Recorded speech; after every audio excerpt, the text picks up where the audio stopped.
Welcome to Simply Caroline, a podcast dedicated to women empowerment where we will discuss a bunch of different subjects such as life, parenting, love, business, money, relationships, healing, recovery, addiction, entrepreneurship, and so much more. A podcast I'll do my best to keep simple, fun, and relatable and bring you tools to help you better your life. So thank you for being here. And here's your host, myself, Caroline Blanchard. Hello, everyone, and welcome back. Thank you for being with us again this week. I have someone very special for me, a good friend of mine, Alan Wade. How are you? I'm very well. Thank you for having me. It's such an honor. Thank you so much for being here. So I met Alan, I would say about 2-3 years ago now. And we met because I actually did an NLP session with him, and then we became friends. But today, what I wanted to talk about was a bit that the NLP, but also like all the ways that Alan coaches people and help them. It's really his life mission. So let's start with NLP, Alan. What is NLP? NLP, I get asked that question all the time, and if you chalked up all my interviews, I never give the same answer to it. It's kind of like the manual for the unconscious mind, and the unconscious mind is our hard drive of our computer, and that's where everything is. And if you want to help somebody, that's where you go to help them, right to the unconscious. Yeah. And I remember the reason why you sparked my curiosity with that the first time. You said, you know what, it takes a minute or two to create a trauma. Why does it take years to get over it? And I was just like, wow, he's so right. You can also undo a trauma in 1 or 2 minutes. So that's a bit what NLP can do for you, right? Yeah, it's actually when I every time is a generalization, but every time I've done a session with someone, they think that they have to talk to me about what's going on. And I have to just say to them, listen, if you want to talk about it, that's great. I'm okay to listen. But if you don't want to re-traumatize yourself, I don't even need to know what we're working on. Only you need to know what it is. And we release it in a couple hours session. And you're absolutely right. It doesn't take long to get traumatized. So why should it take 10, 20 years of counseling and meetings to get rid of it, really? Yeah. So NLP is neuro linguistic programming, right? Perfect. So yes, yeah, I did my homework a bit too. So let's go through a typical session, like for someone who's thinking like, should I do that? Shouldn't I do that? What's a typical session? Because I remember when you told me you don't need to tell me anything, I was just like, well, that's weird, because usually people want to know all the details of what happened and why you're feeling how you're feeling to be able to help you. And you were the opposite. You're like, I don't need to know anything. I was like, okay, strange. But yeah, so walk us through that. You know what? As an addictions counselor, I heard the terrifying, traumatic stories of people for years, and it was actually my partner that introduced us to NLP. And when we did sessions with people and changed their lives in 3 hours, it's I stopped doing the counseling. A session for us, we do a little bit more than just release the trauma. We help people release limiting beliefs. We help people to do a hypnosis as well to reinforce the beliefs that they want or what they want in their life. And it's so non-evasive or non-traumatic. It doesn't reignite anything back from the past. And that's why we are so happy to have found NLP and to work with people. And it's beyond the normal thinking of people in counseling doing CBT, DBT, and regular counseling. And yes, I've done those with people, and the results are yeah, they're mind-blowing, the results. Of NLP, you mean? Yes.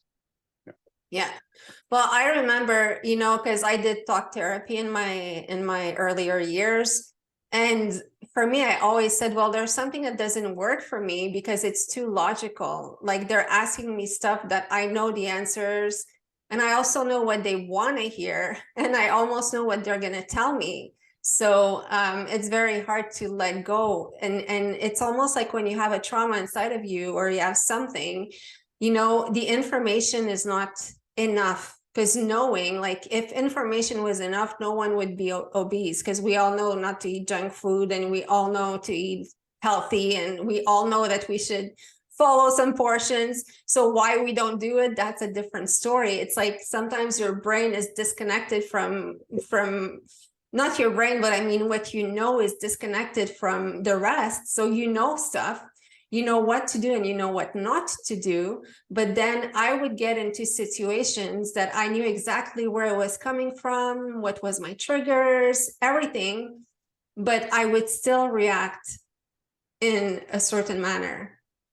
And then when I did NLP, I stopped reacting in those certain manners. And honestly, like we did it, when we did it at first, I didn't feel like, oh my goodness, my life has changed, I feel so much better.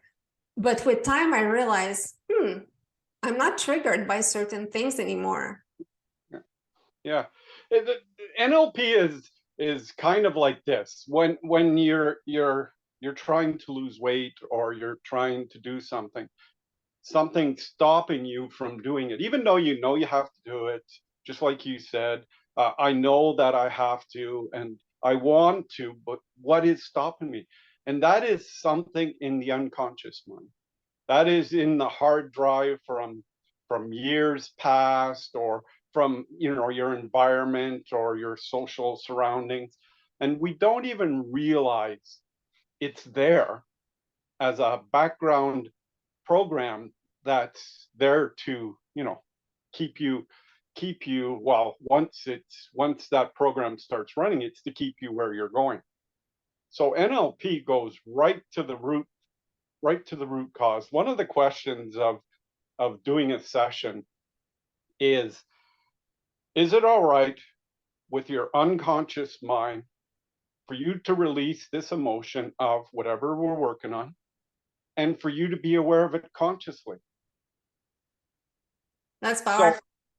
So we're talking to your unconscious mind right there.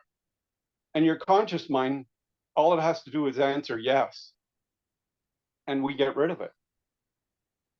It seems so simple. And that's why I know a lot of people are skeptical, because, you know, it's like, well, if it was this simple, but you need to put in the time and you need to believe in it and just do it. And that's what people end up not doing, is actually doing it.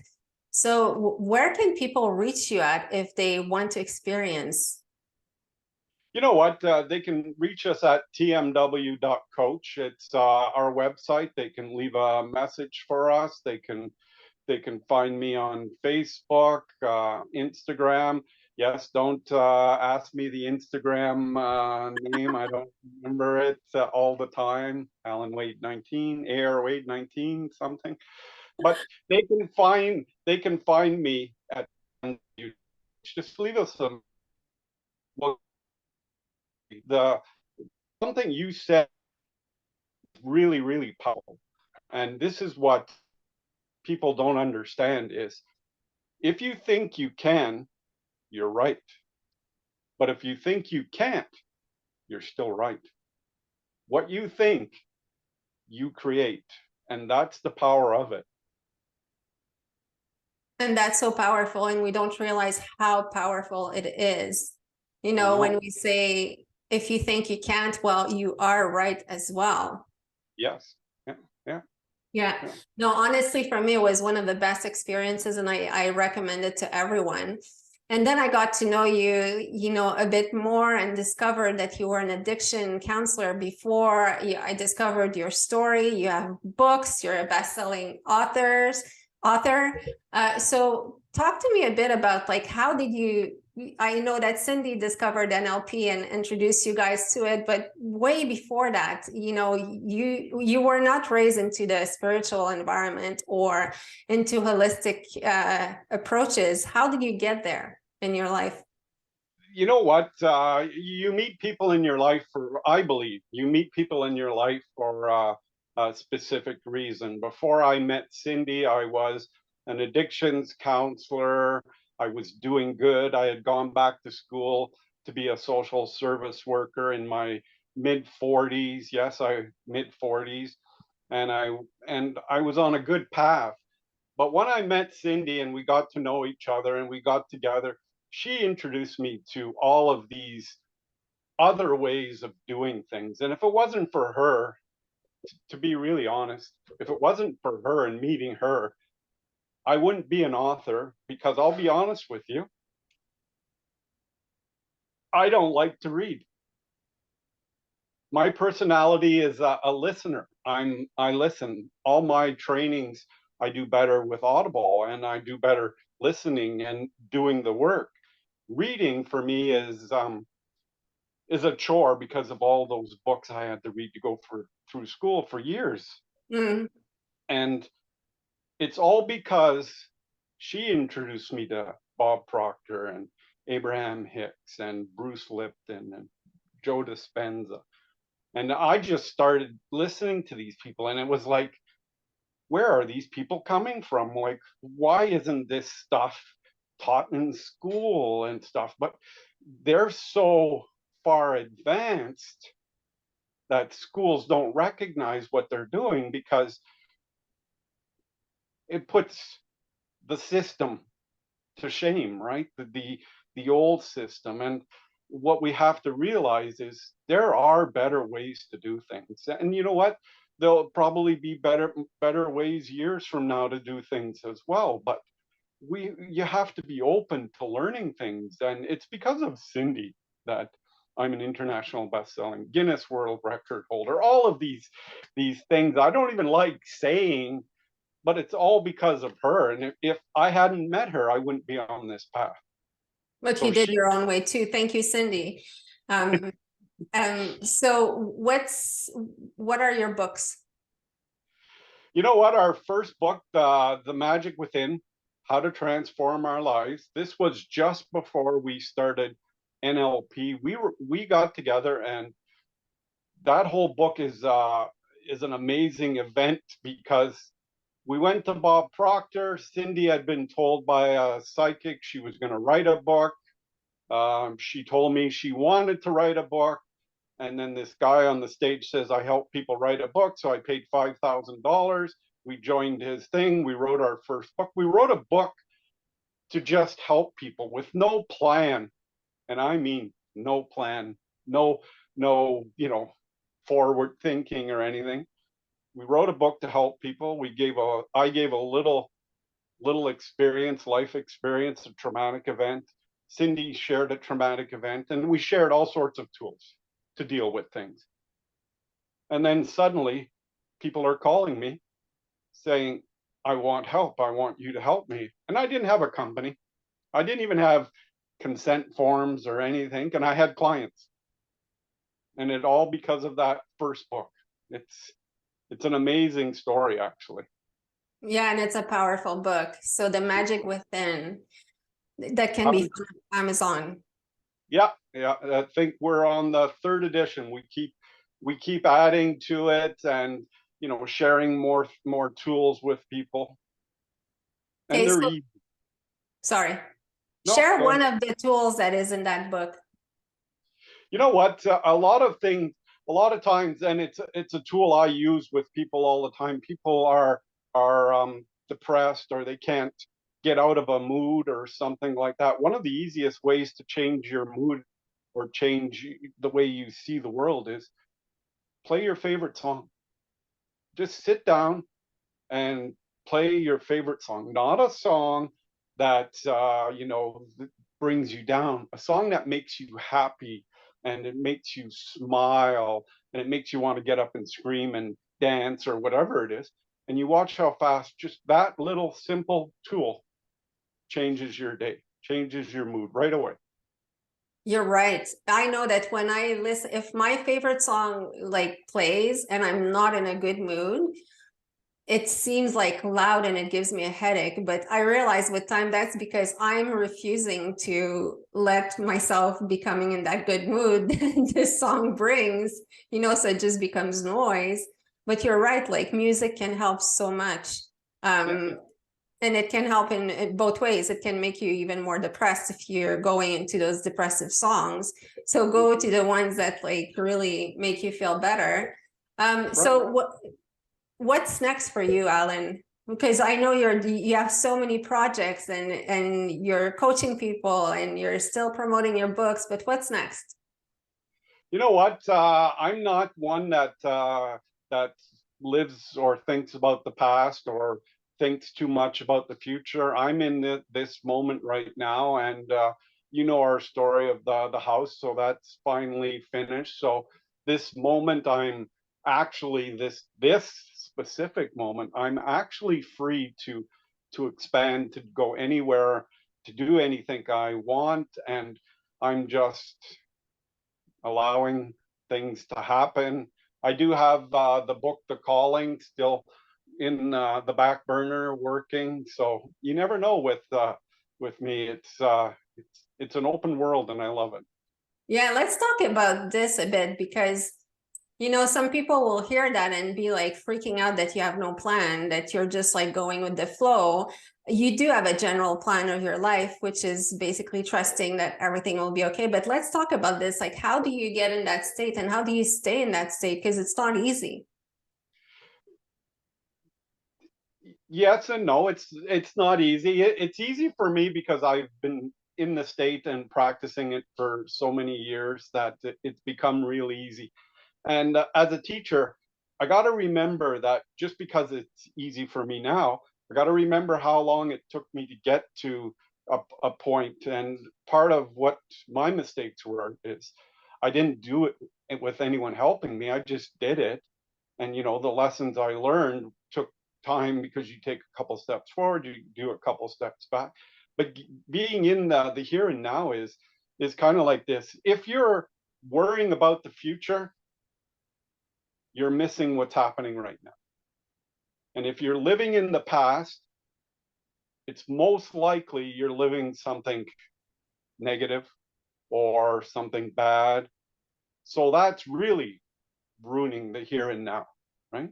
And it's because I read a lot of books about Eckhart Tolle, the here and now, and I realized that yeah, you know what? The only moment that's really important is this moment we're sharing right now, or this moment we're walking in the bush, or the moment that we're taking a shower. That's the most important moment, because imagine being in nature and you're worried about your financial future, or did I turn the car off, or whatever it is you're worried about. You're not listening to the birds, the crickets, or smelling the wind when it comes in, or feeling the breeze. And that's really the only moment that's really important, is that specific moment you're in. That's the most important moment. Think of it. I worked for the railroad for 26 years before I started down a different path, right? A lot of the people that I worked for are the same age as I am, or around the same age as I am. They worked their whole lives. They saved money their whole lives. They worked, they worked, they worked, they worked. They retired and died. Mm. That's a sad ending, but it often happens this way. Yeah. And you know what? They left a house behind, they left money behind. They can't take anything with them. It's nice to leave your kids something and stuff, but your kids don't have that memory of you, you know, giving time to them. They have the memory of, oh, dad worked and worked and worked and worked, and he Mm-mm. missed this and he missed that. And I came to a realization when I quit the railroad, I got a job, and then I was living with my kids on unemployment, going to school. virtually with barely enough money to raise teenagers. And that was the moment I realized that that moment was the greatest moment of my life. Being broke, going to school, 5 hours of homework every night, listening to two teenagers, three, argue, fight about remotes, laughing, whatever it was. And I realized that that was the most important moment. That being there for me was more important than keeping my job at the railroad and making lots of money and not being present at the time. So, yeah. Yeah. And there's two things that I want to point out here. It's like, first of all, when you stay in the here and now, it's the only place where anxiety doesn't live, because Yep. you're not thinking about the future or the past. And, you know, I hear so much about anxiety, especially these days, but a big part is because we're not in the now. Because if you're truly in the now, there's nothing to be anxious about. You know exactly what's happening. You're there. That's right. And the other thing is that you're doing very well in life. You know, for people who don't know you, you're doing very well. And I think that trusting and being in the moment allowed you to have like a bunch of opportunities opening up to you. So it's not a question of like, if you decide to not worry about the future at all, if you decide that things won't happen for you, it will still happen, because you still put in the work and you still do what needs to be done to achieve like your goals and go forward. But it's just that your goals are different now. It's not as much about money, but yet money is coming in. Yep. Yeah. Money's coming in. And a lot of things you got to remember is if you're worrying about the past or you're anxious about the future and you're focused on either of those two things, do you see the opportunity right in front of you? No, you're focused on what's happening before or after. Yeah. So you miss a lot of opportunities when you're focused everywhere else. But when you're in the here and now, right here, right now, an opportunity shows up and you, wow, where did that come from? Well, let's go do it.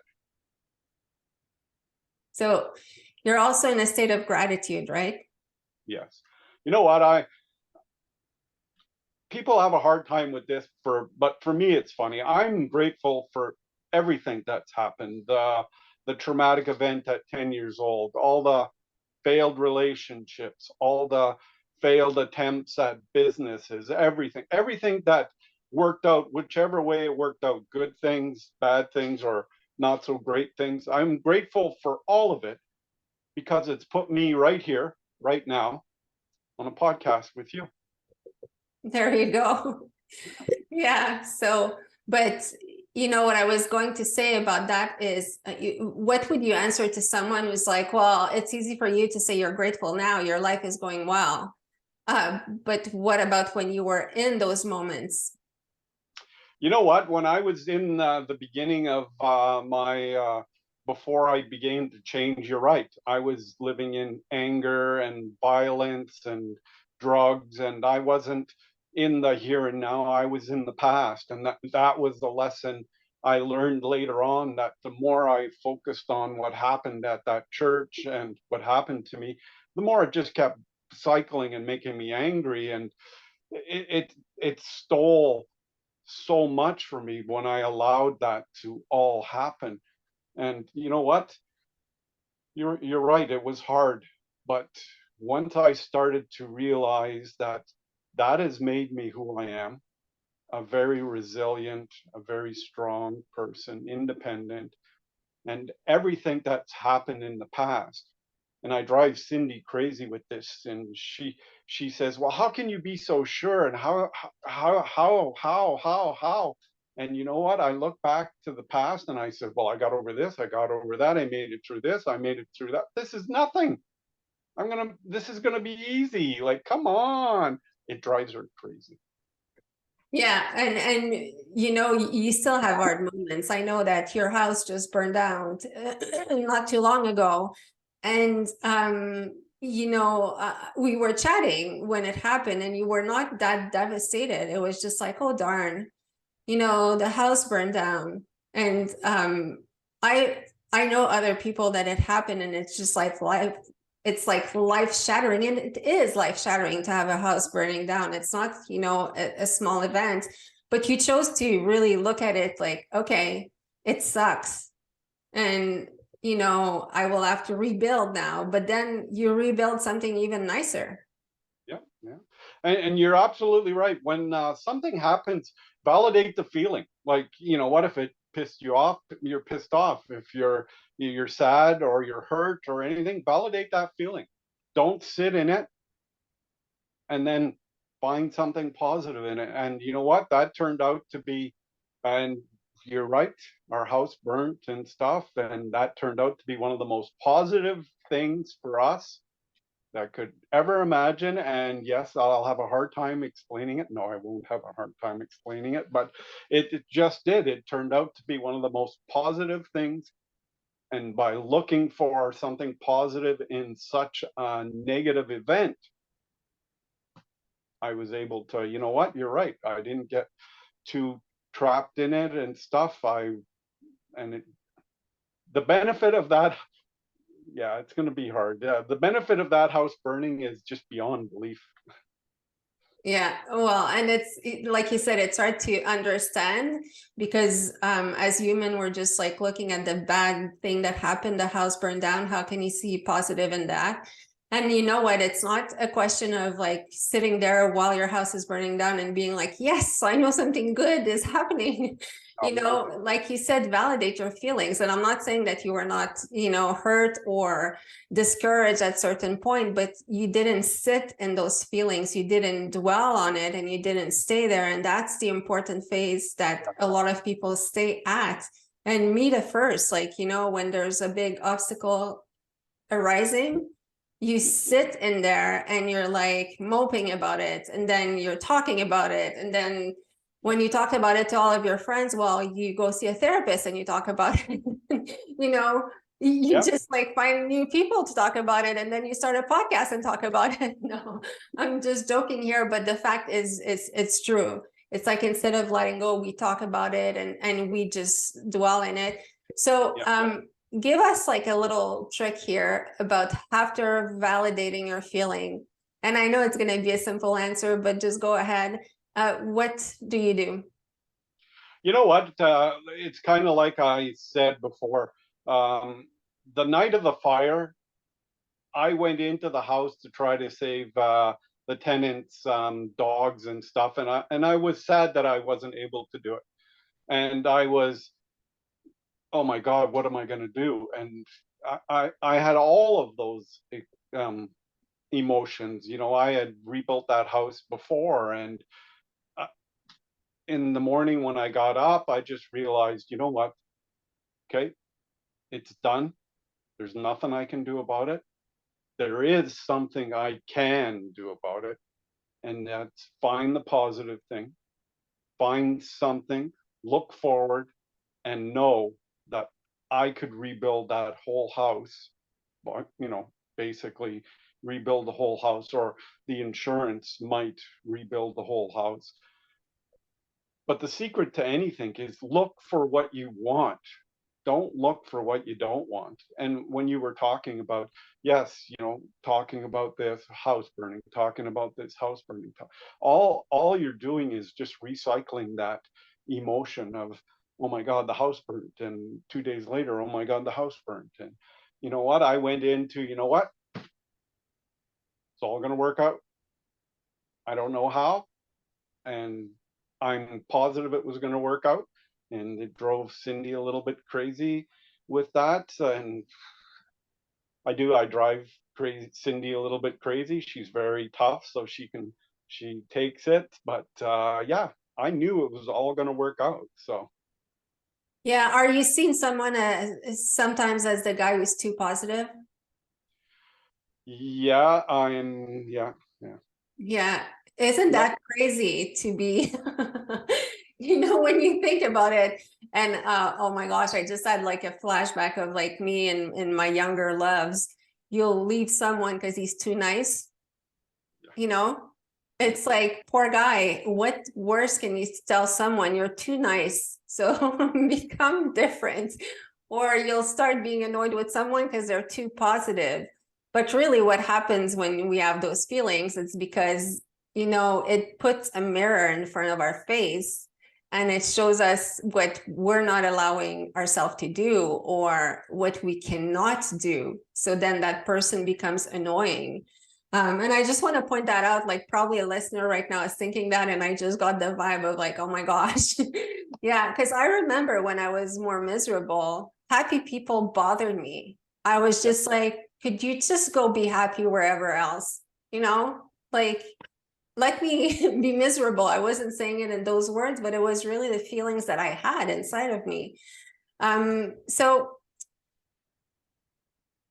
I just drew a blank here. I was going somewhere with that. But Alan, yes, do you believe in something greater than you? Like, because to be able to stay in the moment and to be able to trust that it's going to be okay, there has to be something greater than you. There is something greater than me. Of course there is. There's the universe, God, whatever you want to say, Mother Earth. You know, it doesn't matter what you believe or not. It's if you're believing in something greater than you, then it gives you strength, right? Like I believe in the universe. I believe in treating people the way I want to be treated. You know, I just came back from Calgary and I went hiking with my 32-year-old son, and I was huffing and puffing going up the hill and meeting hikers coming down, and I would say, "Good morning, good afternoon, hope you had a great day." And my son turned around after about an hour and a half or something. "Are you going to do that all day?" And I said, "Yeah, I do that. I'm going to do that all day. I do everything," and I tell this to people. I do everything I do because I'm selfish. I open the door for someone because I want to. I help people because I want to, because it does for me. And if they don't thank me, it doesn't matter because I'm doing it for me. And he looked at me with this look of, "Dad, you're not selfish," and he didn't get the message. And it's funny because I do all of this stuff for me. Well, that's a very new spin that I'm hearing about selfish, but so I wish too. in that regard, I wish people would be more selfish. I But wish too. no, but I get what you're saying is that you're doing it because you want it, and Yeah. you're not doing it for something else or to impress anyone else. It's for you. So that's why it's genuine and it's authentic and you're doing it. And you know what? I wish there was more people like this, but you know, by spreading, I guess, the word like we're doing, like you're doing in your books and everything, and by giving all the tools that you're giving, because you're sharing so generously as well.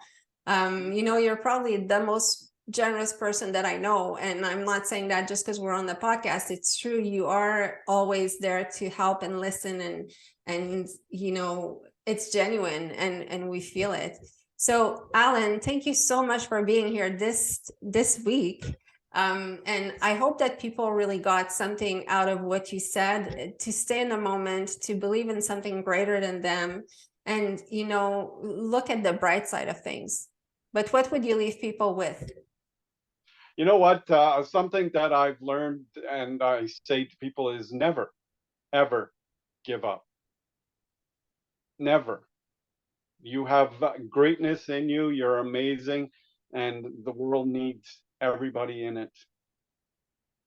Yeah, that's so true. And it's funny because every time we speak about once a week, and you're like, you're amazing, Carolyn. And I'm like, every single time, it's just a little weird because we're not used to hearing that. And usually, yes, when people tell you that, there is a motive behind or whatever. You're like, okay, what do they need to ask me? Like, does he want to borrow money or whatever? And you know what? He said it enough time, and I know there's nothing coming after. And I'm like, oh, but it's, yeah, take the time to tell people you're amazing. And every single time, like, you make me smile, and I'm like, oh, that's nice. You know, we don't take the time to do those compliments either, and we should. without feeling like weird about it, just saying it.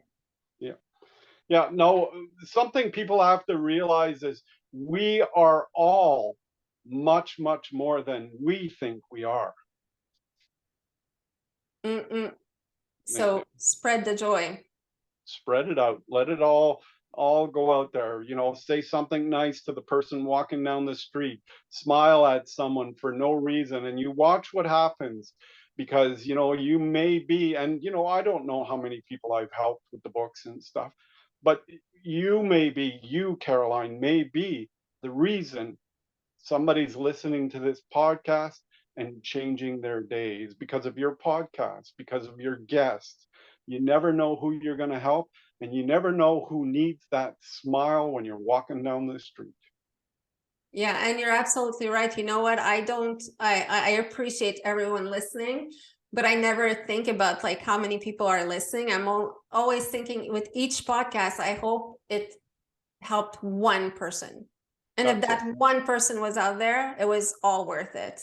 Because I know that all of the podcast help me as well. And that's why I bring the subjects on air.